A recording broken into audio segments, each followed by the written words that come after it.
Praise the Lord. കർത്താവായ യേശുക്രിസ്തുവിൻ്റെ നാമത്തിൽ ഏവർക്കും സമാധാനവും സന്തോഷവും ലഭിക്കപ്പെടട്ടെ എന്ന് ഈ തിരുവചന ശുശ്രൂഷയിൽ പ്രാർത്ഥിക്കുകയാണ്.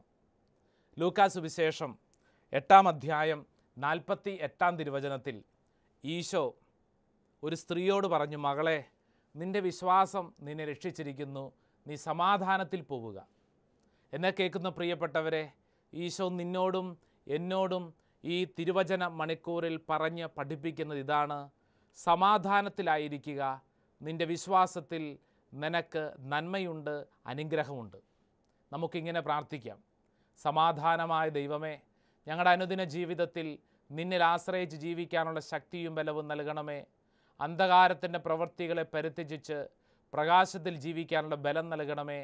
അമ്മേ മാതാവേ, ഞങ്ങൾക്ക് കൂട്ടായിരിക്കണമേ. ആമേൻ. പ്രിയപ്പെട്ട ദൈവജനമേ, ഈ തിരുവചനത്തിൻ്റെ മണിക്കൂറിൽ നമ്മൾ ധ്യാനിക്കുന്നത് 2 തരത്തിലുള്ള ജനനത്തെക്കുറിച്ചാണ്. ജനനം 2 തരമുണ്ടെന്ന് ബൈബിൾ പഠിപ്പിക്കുന്നു. സ്വാഭാവികമായും അനേകരുടെ മനസ്സിൽ ഇപ്പോൾ ചോദ്യം വരും, 2 തരം ജനനമോ? ഒരമ്മയുടെ ഉദരത്തിൽ നിന്ന് ഒരു കുഞ്ഞ് ജനിക്കുന്നത് ഇന്നുവരെ കണ്ടിട്ടുണ്ട്, കേട്ടിട്ടുണ്ട്, മനസ്സിലാക്കാൻ സാധിക്കും. എന്നാൽ ഇനി മറ്റൊരു തരത്തിലുള്ള ജനനം, അതെന്തു തരം ജനനമാണ്? പ്രിയപ്പെട്ടവർ, ഇത് നമ്മുടെ മുമ്പിൽ പഠിപ്പിക്കുന്നത് യോഹന്നാനാണ്.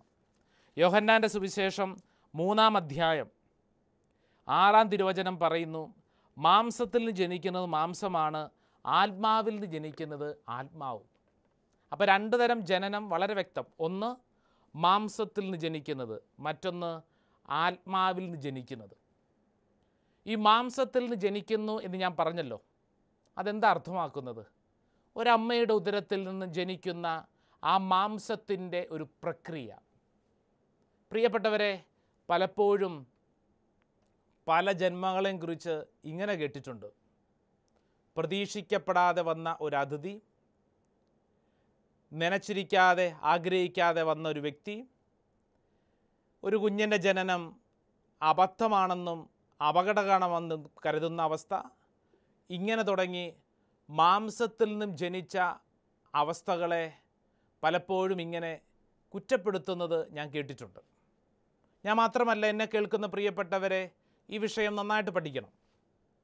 ഒരു വ്യക്തിയുടെ ജനനം ഒരിക്കലും ഒരു അബദ്ധമല്ല, ഒരു അപകടമല്ല. ഒരു പക്ഷേ പ്രതീക്ഷിക്കാത്ത സമയങ്ങളിൽ പോലും ഒരു കുഞ്ഞിനെ ലഭിക്കുമ്പോൾ അത് വ്യക്തിയുടെ ജീവിതത്തിലെ അപകടമാണെന്ന് മനസ്സിലാക്കരുത്, അത് അനുഗ്രഹമാണെന്ന് പഠിക്കണം. ഇനി നമ്മൾ മനസ്സിലാക്കേണ്ട മറ്റൊരു ആത്മീയ സത്യം ഇതാണ്: അപ്രകാരം പ്രതീക്ഷിക്കാത്ത രീതിയിൽ ഒരു കുഞ്ഞ് ജനിച്ചു കഴിഞ്ഞാൽ അത് ആ കുഞ്ഞിനെയും പലതരങ്ങളിൽ ബാധിക്കാൻ സാധ്യതയുണ്ട്. ഇത് നമ്മളെ പഠിപ്പിക്കുന്നത് തിരുവചനമാണ്. തിരുവചനത്തിൽ റോമാക്കാർക്ക് എഴുതിയ ലേഖനം 11-ാം അധ്യായം 16-ാം തിരുവചനം പഠിപ്പിക്കുന്നു, വേര് പരിശുദ്ധമെങ്കിൽ ശാഖയും പരിശുദ്ധം. വേര് പരിശുദ്ധമെങ്കിൽ ശാഖയും പരിശുദ്ധം. അപ്പനും അമ്മയും ആഗ്രഹിച്ച് ഒരു കുഞ്ഞിന് ജന്മം നൽകുന്നതും ആഗ്രഹിക്കാതെ ഒരു കുഞ്ഞ് ജനിക്കുന്നതും രണ്ടും 2 തരത്തിലാണ്. അതോടൊപ്പം തന്നെ അപ്പൻ്റെയും അമ്മയുടെയും ഒരു കുഞ്ഞ് ജനിക്കുമ്പോഴുള്ള മാനസികാവസ്ഥ ആ കുഞ്ഞിനെ ബാധിക്കുമെന്നും മനഃശാസ്ത്രവും വിശുദ്ധ ഗ്രന്ഥവും പഠിപ്പിക്കുന്നു. ഈ ലോകം നമ്മളെ പഠിപ്പിക്കുന്നു. ഈ അവസരത്തിൽ ഞാൻ കേട്ട ഒരു സംഭവം പറയാം. ഒരു ധ്യാനാവസരത്തിലാണ് ഒരു 10 വയസ്സുള്ള അരയ്ക്ക് കീഴ്പോട്ട് തളർന്ന മകനെയും കൊണ്ട് അമ്മ ധ്യാനത്തിന് വന്നിരിക്കുന്നു. ഈ അരയ്ക്ക് കീഴ്പോട്ട് തളർന്ന ഈ മകൻ്റെ, അതായത് ചലനശേഷി പോലും ഇല്ലാത്ത ഈ മകൻ്റെ ഒരു പ്രത്യേകതയാണ് അമ്മ ഈ മകനെയും കൂട്ടിക്കൊണ്ട് ധ്യാനത്തിന് വരാനുള്ള ഒരു കാരണം. അവൻ്റെ അരയ്ക്ക് കീഴ്പോട്ടുള്ള തളർച്ചയല്ല, മറ്റൊരു പ്രത്യേകത ഇങ്ങനെയാണ്: ഈ കുഞ്ഞിന് എപ്പോഴും ഒരു പിച്ചാത്തി സൂക്ഷിക്കുന്ന സ്വഭാവം. അതായത് ഈ കുഞ്ഞെപ്പോഴും ആ കിടക്കുന്ന സ്ഥലത്തോ അവിടെ എവിടെയെങ്കിലും ആ തുണിയുടെ ഇടയിൽ ഒരു കൊച്ചു പിച്ചാത്തി അവിടുന്ന് എവിടുന്നോ കിട്ടിയതാണ്, അതെപ്പോഴും സൂക്ഷിച്ച് വെക്കുന്നു. അതിനുവേണ്ടി പിടിവാശി കാണിക്കുന്നു. അങ്ങനെയുള്ള ഒരു സ്വഭാവം ഈ 10 വയസ്സോളം എത്തിയ ഈ കുഞ്ഞിൽ അത് വളരെ പ്രകടമാണ്. പലപ്പോഴും ഈ അമ്മ ഈ കാര്യം കണ്ടു. എന്തിനാണാവോ ഈ കുഞ്ഞ് ഒരു കൊച്ചു പിച്ചാത്തി അവിടെ എപ്പോഴും സൂക്ഷിച്ചു വയ്ക്കുന്നത്? അപ്പോൾ ഇങ്ങനെ കണ്ടെങ്കിലും ഈ കുട്ടി ഉത്തരം പറഞ്ഞില്ല. ധ്യാനകേന്ദ്രത്തിൽ കൊണ്ടുവന്നിരിക്കുകയാണ്. പ്രിയപ്പെട്ടവരെ, ധ്യാനകേന്ദ്രത്തിൽ കൊണ്ടുവന്ന് കൗൺസിലിംഗ് നടത്തുന്നതിനിടയിൽ ഈ കുട്ടിയോട് കൗൺസിലർ എല്ലാ കാര്യങ്ങളും സംസാരിച്ചു വന്നു. ആ കുഞ്ഞിൻ്റെ വായിൽ നിന്നും ആ കുഞ്ഞ് ഇപ്രകാരം പറഞ്ഞു. എന്താണെന്നറിയാവോ? അപ്പനെ കൊല്ലാനാണ് ഈ കൊച്ച് പിച്ചാത്തിയും പിടിച്ചുകൊണ്ട് അരയ്ക്ക് കീഴ്പോട്ട് തളർന്ന ഈ കുഞ്ഞ് ജീവിക്കുന്നത്. ഞാൻ കേട്ട സംഭവമാണ്. അതിശോക്തി എന്ന് തോന്നാം ചില കാര്യങ്ങളിൽ. അരയ്ക്ക് കീഴ്പോട്ട് തളർന്ന ഈ കുഞ്ഞ് എന്തിനാണ് ഇങ്ങനെ കൊച്ചു പിച്ചാത്തി എപ്പോഴും അവിടെ ഒളിപ്പിച്ചു വയ്ക്കുന്നത്? അമ്മയെ വിളിച്ച് സംസാരിച്ച അവസരത്തിൽ അമ്മ വാവിട്ട് നിലവിളിച്ചുകൊണ്ട് ഇങ്ങനെ പറയുകയായിരുന്നു, ഭർത്താവ് മദ്യപാനിയാണ്, മദ്യപാനി ഭർത്താവ്. ഈ സ്ത്രീ ഈ കുഞ്ഞിന് ഉദരത്തിലായിരുന്ന കാലഘട്ടത്തിൽ ഒരിക്കൽ മദ്യപാനത്തിൽ ബോധം കെട്ട മനുഷ്യൻ വന്ന് ഈ സ്ത്രീയുടെ അടിവയറ്റിൽ തൊഴിച്ചു. ഒത്തിരി മർദ്ദനമുറകൾക്കിടയിൽ അടിവയറ്റിൽ തൊഴിച്ചു. ഈ തൊഴി കിട്ടിയ അവസരത്തിൽ ഈ സ്ത്രീ പറഞ്ഞു, ഈ കാലമാടനെ കൈകാര്യം ചെയ്യാൻ ഇവിടെ ആരുമില്ലേ എന്നും പറഞ്ഞുകൊണ്ട് ഈ സ്ത്രീ വാവിട്ട് നിലവിളിച്ചു. എന്തുമാവട്ടെ പ്രിയപ്പെട്ടവരെ, ഈ കുഞ്ഞ് അരയ്ക്ക് ആ തൊഴിയോടുകൂടിയാണ് ഈ കുഞ്ഞ് അരയ്ക്ക് കീഴ്പോട്ട് തളർന്നതെന്നും പറയപ്പെടുന്നു. ഇന്ന് ആ കുഞ്ഞ് ഇപ്രകാരം ഒരു കൊച്ചു പിച്ചാത്തിയും കൊണ്ട് ജീവിക്കുമ്പോൾ റോമാക്കാർക്ക് എഴുതിയ ലേഖനത്തിൽ 11-ാം അധ്യായം 16-ാം വചനം പഠിപ്പിച്ചത് എത്രയോ വളരെ ശക്തമാകുന്നു. വചനം പഠിപ്പിക്കുന്നു, വേര് പരിശുദ്ധമെങ്കിൽ ശാഖയും പരിശുദ്ധം. പ്രിയപ്പെട്ടവരെ, മാംസത്തിൽ നിന്ന് ജനിക്കുന്ന കുഞ്ഞ് വളരെ ശ്രദ്ധിക്കണം. ആ കുഞ്ഞിൽ ആ മാംസത്തിൻ്റെ സ്വഭാവ സവിശേഷതകൾ കടന്നു വരും. അപ്പോൾ എത്രയോ ശ്രദ്ധിക്കേണ്ടിയിരിക്കുന്നു ഒരു കുഞ്ഞിൻ്റെ ജനന മേഖലകളിൽ. പ്രിയപ്പെട്ടവരെ, വിശുദ്ധ യോഹന്നാൻ ശ്ലീഹ 1-ാം അധ്യായം 12-ാം തിരുവചനത്തിൽ ഇങ്ങനെ പറയുന്നു, തന്നെ സ്വീകരിച്ചവർക്കെല്ലാം, തൻ്റെ നാമത്തിൽ വിശ്വസിക്കുന്നവർക്കെല്ലാം ദൈവ മക്കളാകാൻ അവൻ കഴിവ് നൽകി. അവർ ജനിച്ചത് രക്തത്തിൽ നിന്നോ ശാരീരിക അഭിലാഷത്തിൽ നിന്നോ അല്ല, പുരുഷൻ്റെ ഇച്ഛയിൽ നിന്നോ അല്ല, ദൈവത്തിൽ നിന്നത്രേ. ഒരു ജനനത്തെക്കുറിച്ച് വളരെ വ്യക്തമായിട്ട് വചനം പഠിപ്പിക്കുന്നു. ജനനം സംഭവിക്കുന്നത് ദൈവത്തിൻ്റെ ആഗ്രഹ പൂർത്തീകരണത്താലാണ്, മനുഷ്യൻ്റെ ഇച്ഛയിൽ നിന്നോ ആഗ്രഹ പൂർത്തീകരണത്തിൽ നിന്നോ അല്ല. Price the lord, hallelujah. ഞാൻ പറഞ്ഞു വരുന്നത് 2 തരത്തിലുള്ള ഗർഭധാരണത്തെക്കുറിച്ചാണ്. ഒന്ന് മാംസത്തിൽ നിന്ന് ജനനം, രണ്ടാമത് ആത്മീയ മേഖലയിലുള്ള ജനനം. നമ്മൾ ചിന്തിച്ചാൽ ഒരു കാര്യം വ്യക്തമാവും. മനുഷ്യന് മാത്രമേ ആഗ്രഹിച്ചുള്ള ഒരു കുഞ്ഞിന് ജന്മം കൊടുക്കാൻ സാധിക്കുകയുള്ളൂ. മനുഷ്യന് മാത്രമേ ആ കഴിവുള്ളൂ. ആഗ്രഹത്തിൻ്റെ പൂർത്തീകരണമായിട്ടൊരു കുഞ്ഞിന് ജന്മം കൊടുക്കാൻ സാധിക്കുക. മറ്റു ജീവജാലങ്ങളെല്ലാം അവയുടെ ഇൻസ്റ്റിങ്ക്റ്റ് അനുസരിച്ചാണ് പെരുമാറുന്നത്. അവയുടെ വികാരങ്ങൾക്കനുസരിച്ചാണ് അവർ പെരുമാറുന്നത്. മൃഗങ്ങളുടെ വാസന അപ്രകാരമാണ് ആ ലക്ഷണങ്ങൾ കൊടുത്തിരിക്കുന്നത്. ഏതെങ്കിലും മൃഗങ്ങൾ ആലോചിച്ചുറപ്പിച്ച് മറ്റൊരു മൃഗത്തിന് ജന്മം നൽകുന്നുണ്ടോ? ഇല്ല. അത് സംഭവിക്കപ്പെടുന്നതാണ്. ആ പ്രകൃതിയുടെ താളം അങ്ങനെയാണ്. എന്നാൽ മനുഷ്യൻ്റെ ജനനം അങ്ങനെയല്ല. മനുഷ്യൻ്റെ ജനനത്തെക്കുറിച്ച് വളരെ വ്യക്തമായിട്ട് തിരുവചനം പോലും പഠിപ്പിക്കുന്നുണ്ടല്ലോ. അത് ദൈവത്തിൽ നിന്നാണ്, പുരുഷൻ്റെയോ അല്ലെങ്കിൽ ഒരു സ്ത്രീയുടെയോ ആഗ്രഹത്തിൻ്റെ ഭാഗമായിട്ടല്ല. Praise the lord, hallelujah. പ്രിയപ്പെട്ടവരെ, ഇത് നമ്മൾ കൃത്യമായിട്ട് പഠിക്കണം. അതായത് മനുഷ്യന് മാത്രമേ ഒരു കുഞ്ഞിന് ആഗ്രഹിച്ചുള്ള ഒരു ജന്മം നൽകാനുള്ള കഴിവുള്ളൂ. അങ്ങനെയെങ്കിൽ ദൈവം നമ്മളിൽ നിന്ന് ആഗ്രഹിക്കുന്നത് ഒരു കുഞ്ഞിന് വേണ്ടി ഒരു സ്ത്രീയും പുരുഷനും ആഗ്രഹിക്കണം എന്നുള്ളതാണ്. ആഗ്രഹത്തിൻ്റെ പൂർത്തീകരണ ഭാഗമായിട്ടായിരിക്കണം ഒരു കുഞ്ഞിൻ്റെ ജനനം സംഭവിക്കപ്പെടേണ്ടത്. മറ്റൊരു സംഭവം ഞാനൊന്നൊരു ഓർമ്മപ്പെടുത്തുകയാണ്. അതിങ്ങനെയാണ്. സാമ്പത്തികമായിട്ട് ഉയർന്ന ഒരു കുടുംബം, സാമ്പത്തികമായിട്ട് വളരെ ഉയർന്ന ഒരു കുടുംബം. ആ കുടുംബത്തിൽ 19 വയസ്സുള്ള ഒരു ചെറുപ്പക്കാരൻ മകൻ കോളേജിൽ പഠിക്കുന്നു. ഇവരുടെ സാമ്പത്തികമായിട്ട് ഉയർന്ന ഈ വീട്ടിൽ കിടക്കാൻ അവന് താല്പര്യമില്ല. ഇവൻ എപ്പോഴും കിടക്കുന്നത് ഈ വീടിൻ്റെ വിറകുപരയിലാണ് അവന് കിടക്കാൻ ഇഷ്ടം. വളരെ കൗതുകം തോന്നുന്ന ഒരു സംഭവമാണ്. സാമ്പത്തികമായിട്ട് എല്ലാമുള്ള കുടുംബത്തിലെ ചെറുപ്പക്കാരൻ അവൻ കിടക്കുന്നത് വിറക് പെരയിലാണ്. അവൻ അവിടെയാണ് ഇഷ്ടം. അവൻ ഇടയ്ക്കിടയ്ക്ക് ഇവിടെ വരും, ഭക്ഷണം കഴിക്കും. അവരുടെ വീട്ടിൽ തന്നെ, ആ പറമ്പിൽ തന്നെയാണ് ഇതുള്ളത്, ഈ വിറക് പെരയുമുള്ളത്. പക്ഷെ അവന് വീടിൻ്റെ അകത്ത് കിടക്കാൻ ഇഷ്ടമല്ല. അവൻ്റെ അപ്പൻ്റെ മുഖത്തേക്ക് അവൻ നോക്കില്ല. അവൻ്റെ അപ്പൻ്റെ സാന്നിധ്യം അവനിഷ്ടമല്ല. അവനെപ്പോഴും അസ്വസ്ഥപ്പെടുന്ന ഒരു സ്വഭാവവും കൂടിയാണ്. പ്രിയപ്പെട്ടവരെ, ധ്യാനാവസരത്തിൽ കൗൺസിലിങ്ങിൻ്റെ ഇടയ്ക്ക് ചില കാര്യങ്ങൾ വെളിപ്പെടുത്തപ്പെട്ടപ്പോൾ സൗഖ്യത്തിനുള്ള ഒരു മേഖലയാണെന്ന് കർത്താവ് ഓർമ്മപ്പെടുത്തി. അത് മറ്റൊന്നുമല്ല, ഈ കുഞ്ഞിൻ്റെ ജനനവുമായിട്ട് ബന്ധപ്പെട്ടാണ്. പ്രിയപ്പെട്ടവരെ, ഇവരുടെ വീട്ടിൽ വർഷങ്ങൾക്ക് മുമ്പ്, അതായത് ഈ സാമ്പത്തികമായിട്ട് ഉയർന്ന കുടുംബത്തിലെ വർഷങ്ങൾക്ക് മുമ്പ് വേലയ്ക്ക് നിന്നിരുന്ന ഒരു സ്ത്രീയാണ് ഇപ്പോൾ ഇവൻ്റെ ഈ അമ്മ. വേലയ്ക്ക് നിന്നിരുന്ന ആ സ്ത്രീയോട് ആ കുടുംബത്തിലെ മകന് ഒരു സ്നേഹം തോന്നി. സ്നേഹം അത് പിന്നീട് അത് ശാരീരിക ബന്ധങ്ങളായിട്ട് മാറി. മാംസത്തിൽ നിന്നൊരു ജനനം അവിടെ രൂപപ്പെട്ടു. ആ സ്ത്രീ ഗർഭിണിയായി. ഗർഭിണിയായി കഴിഞ്ഞപ്പോഴത്തേക്ക് ഈ ചെറുപ്പക്കാരനോട് വന്ന് പറഞ്ഞു, ഞാൻ ഗർഭിണിയായി. അപ്പോൾ ഈ ചെറുപ്പക്കാരൻ പറഞ്ഞു, അതിന് ഞാനിപ്പോൾ എന്നാ വേണം? അതിനെ നശിപ്പിച്ച് കളയുക. വേലക്കാരി പാവം, അതെന്ത് ചെയ്യാൻ? അത് വീട്ടിൽ ചെന്ന് മാതാപിതാക്കളോട് പറഞ്ഞു. മാതാപിതാക്കൾ അവരുടെ ബന്ധുക്കളെയും കൂട്ടി ഈ വീട്ടിൽ വന്നു. അത് വലിയ വഴക്കായി. അവസാനം ഈ ചെറുപ്പക്കാരനെ ആ സ്ത്രീക്ക് കെട്ടിച്ചു കൊടുത്തു. പ്രിയപ്പെട്ടവരെ, നാളുകളേറെ കഴിഞ്ഞു. ഇപ്പോൾ ആ വീട്ടിലെ കുടുംബനാഥനും കുടുംബനാഥയുമാണ് ഞാൻ ഈ പറഞ്ഞ രണ്ട് കഥാപാത്രങ്ങൾ. അവർക്കുണ്ടായ മകനാണ് ഇപ്പോൾ എപ്പോഴും വിറക് പെരയിൽ കിടന്നുറങ്ങാൻ ഇഷ്ടപ്പെടുന്ന മകൻ. അതായത് ഒരു സ്ത്രീയും പുരുഷനും ആഗ്രഹിക്കുന്നതിന് മുമ്പേ ജന്മം കൊടുക്കേണ്ടി വന്നപ്പോൾ, ആഗ്രഹിക്കുന്നതിന് മുമ്പേ അവരുടെ ജഡിക താല്പര്യത്തിൻ്റെ ഭാഗമായി ആ കുഞ്ഞിന് ജന്മം കൊടുക്കേണ്ടി വന്നപ്പോൾ അതെൻ്റെ സ്വഭാവത്തിൽ തന്നെ രൂപപ്പെട്ടു.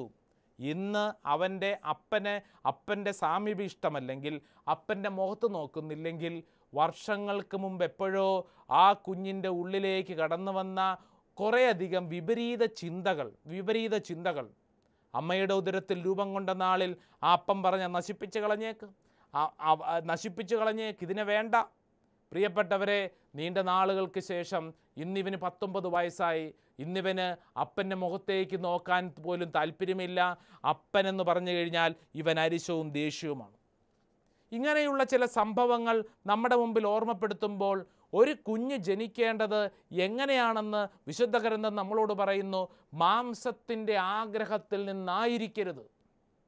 ഒരു വ്യക്തിയുടെയും ജഡികമായ താല്പര്യത്തിൻ്റെ ഭാഗമായിരിക്കരുത് ഒരു വ്യക്തിയുടെ ജനനം, മറിച്ച് അത് ആത്മീയമായ ആഗ്രഹത്തിൻ്റെ ഭാഗമായിരിക്കണം.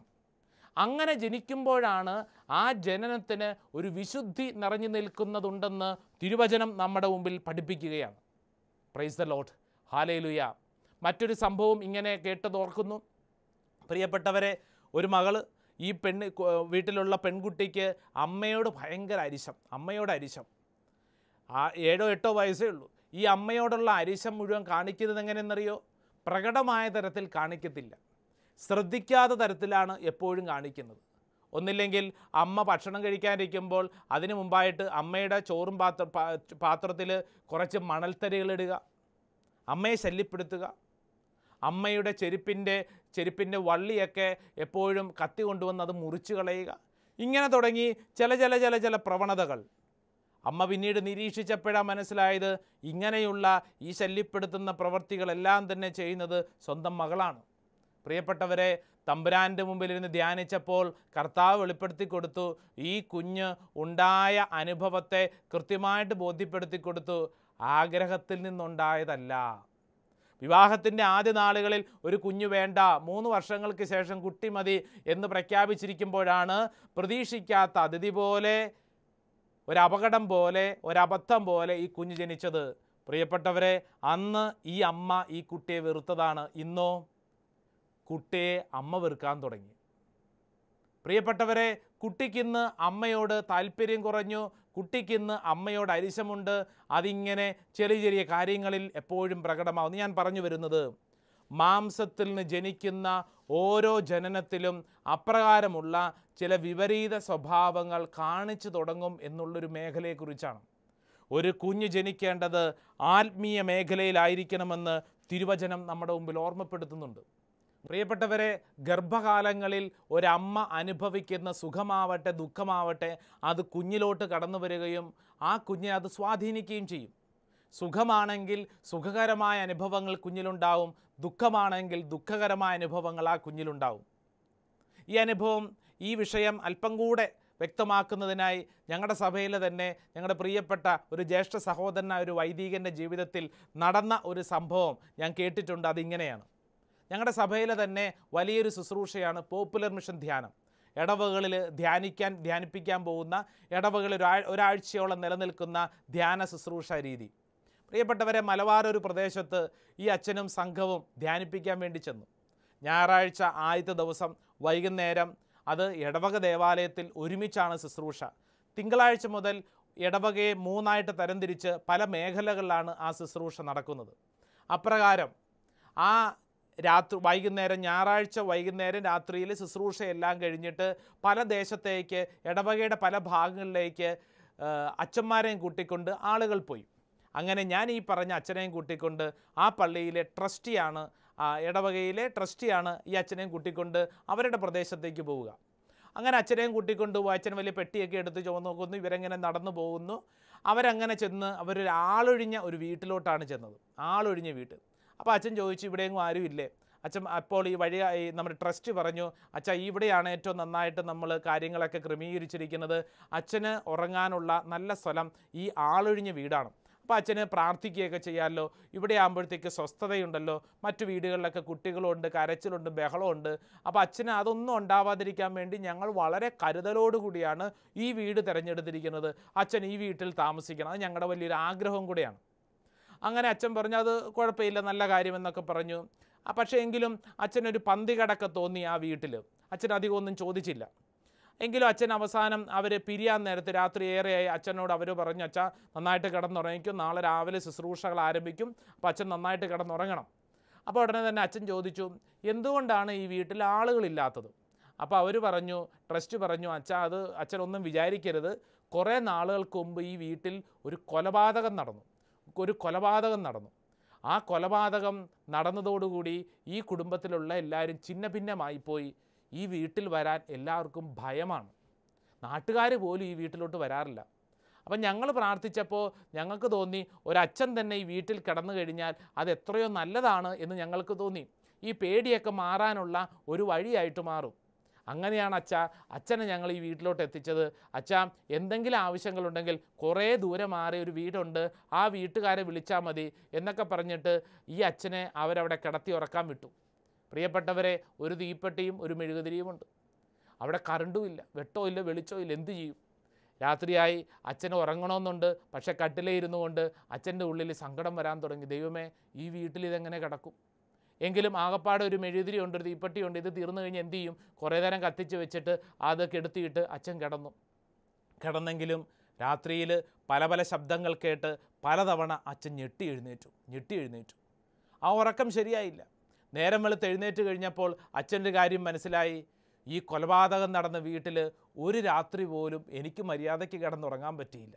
എന്നിട്ട് ഈ അച്ഛൻ പറയുന്ന സംഭവം ഇങ്ങനെയാണ്, അങ്ങനെയെങ്കിൽ ഒരു അബോർഷൻ നടന്ന, ഭ്രൂണഹത്യ നടന്ന ഒരു ഗർഭപാത്രത്തിനുള്ളിൽ ഒരു രാത്രിയല്ല, ഒരു പകലല്ല, നീണ്ട നാളുകൾ കഴിയുന്ന ഒരു കുഞ്ഞ്, ആ കുഞ്ഞിൻ്റെ അവസ്ഥ എന്തായിരിക്കും?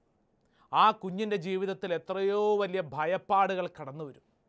ഒന്നോ രണ്ടോ അല്ല, നീണ്ട മാസങ്ങൾ കഴിയുന്ന കുഞ്ഞ്, ആ കുഞ്ഞ് വസിക്കുന്ന ഗർഭപാത്രം, ആ വീട്, ആ സ്ഥലത്ത് ഒരു കൊലപാതകം നടന്നിട്ടുണ്ടെങ്കിൽ അതെത്രയോ വലിയ ഭീകരമായിരിക്കും.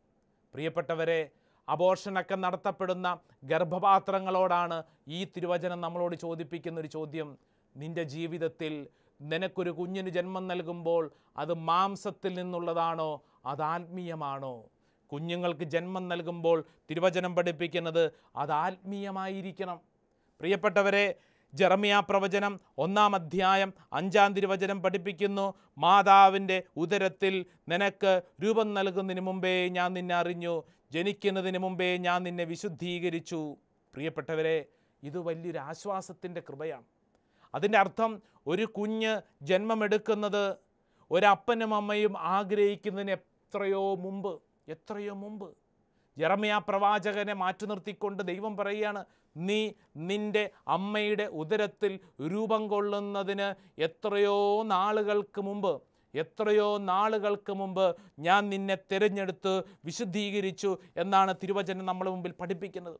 മക്കബായരുടെ പുസ്തകം 2-ാം പുസ്തകം 7-ാം അധ്യായം 22-ാം തിരുവചനം നമ്മളെ പഠിപ്പിക്കുന്നു. അവൾ പറഞ്ഞു, അമ്മ മക്കളെക്കുറിച്ച് പറയുകയാണ്, നിങ്ങൾ എങ്ങനെ എൻ്റെ ഉദരത്തിൽ രൂപം കൊണ്ടുവന്ന് എനിക്കറിയില്ല. നിങ്ങൾക്ക് ജീവനും ശ്വാസവും നൽകിയതും നിങ്ങളുടെ അവയവങ്ങൾ വാർത്തെടുത്തതും ഞാനല്ല.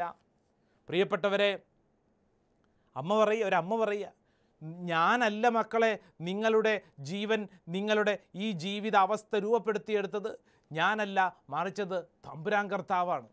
പ്രിയപ്പെട്ടവരെ, ഞാൻ പറഞ്ഞു വരുന്നത് 2 ജന്മമേഖലകളെക്കുറിച്ചാണ്. ഒന്ന് മാംസത്തിൽ നിന്നുള്ള ജനനം, മറ്റൊന്ന് ആത്മീയ ജനനം. ദൈവം ആഗ്രഹിക്കുന്നത് ആത്മീയ ജനനമാണ്. ദൈവം ആഗ്രഹിക്കുന്ന ആത്മീയ ജനനമാണ് എന്ന് വെച്ച് കഴിഞ്ഞാൽ എന്താ അർത്ഥം? ദൈവത്തോട് ആലോചന ചോദിച്ച് ആ ഒരു ആഗ്രഹത്തിൻ്റെ പൂർത്തീകരണത്തിൽ നിന്നായിരിക്കണം ഓരോ കുഞ്ഞുങ്ങളും ഈ ഭൂമിയിൽ ജനിക്കേണ്ടത്. എന്നെ കേൾക്കുന്ന സഹോദരങ്ങളെ, നിങ്ങളുടെ ജീവിതത്തിൽ ഒരു പക്ഷേ നിങ്ങൾ ജനിച്ച അനുഭവങ്ങൾ നേർവിപരീത അനുഭവങ്ങളാണെങ്കിൽ എന്തു ചെയ്യും? അതുവഴി നമുക്കൊക്കെ ഒത്തിരി കുറവുകൾ സംഭവിക്കപ്പെട്ടിട്ടുണ്ടാവും. എന്നാൽ നമ്മൾ ഓർക്കണം, ഇനി ഒരിക്കലും നമ്മൾക്ക് തിരികെ പോയി ആ സംഭവങ്ങളൊന്നും ക്രമീകരിക്കാനാവില്ല. എന്നാൽ നമുക്ക് എന്ത് ചെയ്യാൻ സാധിക്കും? നമ്മുടെ ജീവിതത്തിൽ നമ്മുടെ ജനനത്തോട് ബന്ധപ്പെട്ട് ഉണ്ടായ സംഭവങ്ങൾ, ഏനക്കേടുകൾ, കുറവുകൾ, ബലഹീനതകൾ, അതെന്ത് തന്നെയും ആയിക്കൊള്ളട്ടെ, ആ സംഭവങ്ങളെ യേശുവിൻ്റെ പക്കൽ സമർപ്പിച്ച് വിശുദ്ധീകരണത്തിന് വേണ്ടി നമുക്ക് പ്രാർത്ഥിക്കാൻ സാധിക്കും. ദൈവം നമുക്ക് തരുന്ന വലിയ ഒരു ഉറപ്പ് അതാണ്. നമ്മുടെ സ്വഭാവങ്ങളെ നമുക്ക് വിശുദ്ധീകരിക്കാൻ സാധിക്കും. മാംസത്തിൽ നിന്ന് ജനിക്കുന്നത് മാംസമാണ്. അതായത് മാംസത്തിൻ്റെ സ്വഭാവ പ്രത്യേകതകൾ അത് കാണിച്ചുകൊണ്ടേയിരിക്കും. നമുക്കറിയാമല്ലോ, ഒരു പാപം ചെയ്യുമ്പോൾ സംഭവിക്കുന്ന കാര്യം എന്താ? ഒരു പാപം ചെയ്യുമ്പോൾ ആ പാപത്തിൽ നിന്ന് വരുന്ന തിന്മ, ആ തിന്മ നമ്മുടെ മാംസത്തിൽ, ഫ്ലഷിൽ കയറിയിരിക്കും. അതൊരു വ്യക്തിയുടെ ശരീരത്തിൽ കയറിയിരിക്കും. അതിന് പിന്നീട് എന്ത് സംഭവിക്കും? അതിന് സമയവും സാഹചര്യവും കിട്ടുമ്പോൾ അത് വീണ്ടും വീണ്ടും വീണ്ടും പാപം ചെയ്യാൻ, ആ പ്രവൃത്തി ചെയ്യാൻ വേണ്ടി വീണ്ടും പ്രേരിപ്പിച്ചുകൊണ്ടേയിരിക്കും. അത് പാപത്തിൻ്റെ ഒരു വാസനയാണ്. ഒരു വ്യക്തിയുടെ ശരീരത്തിൽ പ്രവേശിച്ചു കഴിഞ്ഞാൽ അതവിടെ ഇരുന്ന് ആ വ്യക്തി വീണ്ടും ടെൻഡൻസി ടു റിപ്പീറ്റ് അത് ചെയ്യാൻ വീണ്ടും പ്രേരിപ്പിച്ചുകൊണ്ടിരിക്കും. മദ്യപാന ആസക്തിയിൽ നിന്ന് ഒരു കുഞ്ഞിന് ജന്മം കൊടുത്തു കഴിഞ്ഞാൽ ഉറപ്പിച്ചോ, ആ കുഞ്ഞ് പിന്നീട് വളർന്നു വരുമ്പോൾ ജഡിക പാപങ്ങളിലേക്ക് വഴുതി വീഴുന്ന ഒരു സ്വഭാവത്തിൻ്റെ ചായ്വുണ്ടാവാം. കഴിഞ്ഞ നാളുകളിൽ കൗൺസിലിങ്ങിൻ്റെ ഇടയ്ക്ക് ഒരു സ്ത്രീ പൊട്ടിക്കരഞ്ഞുകൊണ്ട് പറഞ്ഞ, അച്ഛാ 12 വർഷമായി ഞങ്ങളുടെ കുടുംബജീവിതം, എനിക്ക് 2 കുഞ്ഞുങ്ങളുണ്ട്, ഈ 12 വർഷമായിട്ട് സന്തോഷം എന്തെന്നറിഞ്ഞിട്ടില്ല അച്ഛാ. എല്ലാ ദിവസവും മദ്യപിച്ച് ലക്ക് കെട്ട് വരുന്ന എൻ്റെ ഭർത്താവ്, അദ്ദേഹത്തോട് എനിക്ക് സ്നേഹമൊന്നുമില്ല, എനിക്കൊരു തരി ബഹുമാനം പോലും ഇല്ല അച്ഛാ, എനിക്ക് വെറുപ്പാച്ച മദ്യപിച്ച് ലക്ക് കെട്ട് വരുന്ന മനുഷ്യൻ.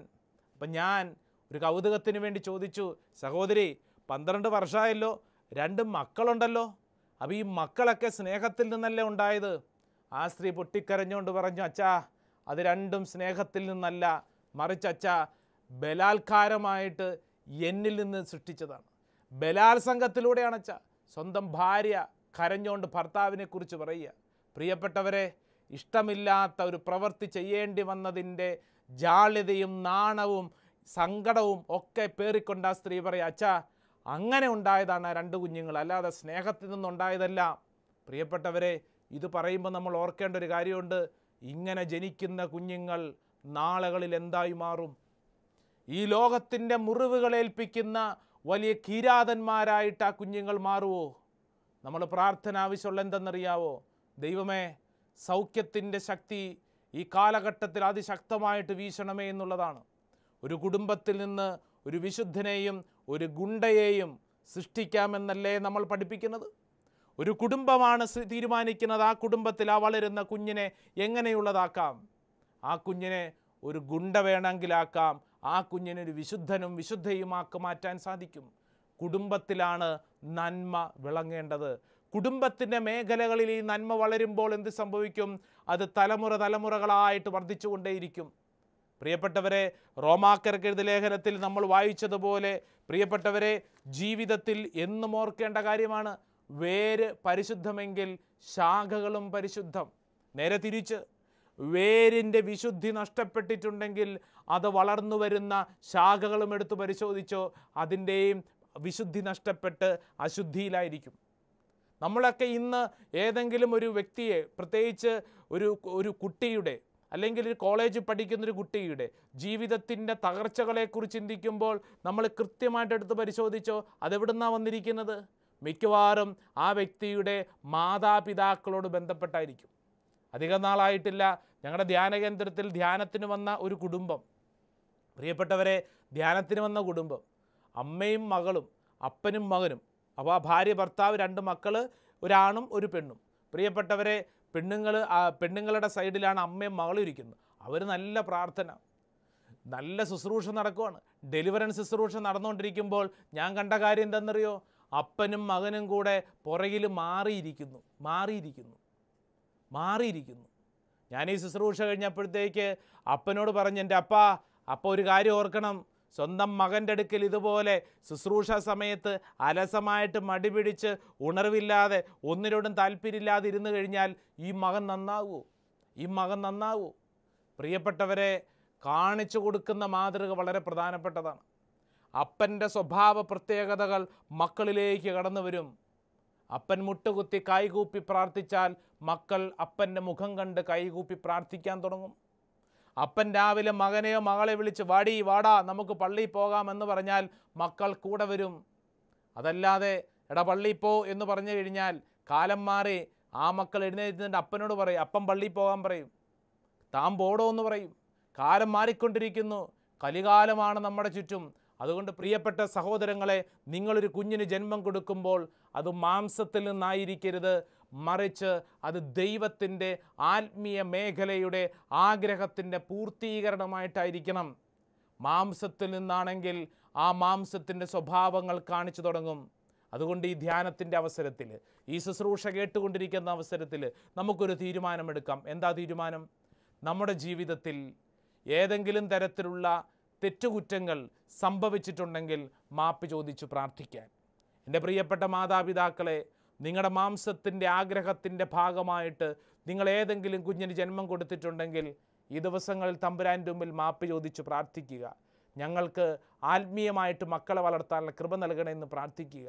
പ്രിയപ്പെട്ട മക്കളെ, നിങ്ങളുടെ ജീവിതത്തിൽ ഏതെങ്കിലും വഴികളിൽ നിങ്ങളുടെ ഉള്ളിൽ ചില അനുഭവങ്ങൾ അങ്ങനെ തോന്നുന്നു, ഞാൻ വളർന്ന കാലഘട്ടം എൻ്റെ മാതാപിതാക്കൾ ഇങ്ങനെയൊക്കെ ആയിരുന്നുവെന്ന് ചിന്തകളുണ്ടെങ്കിൽ അവരെ വെറുക്കാനല്ല, മറിച്ച് അവരെ സമർപ്പിച്ച് പ്രാർത്ഥിക്കാം.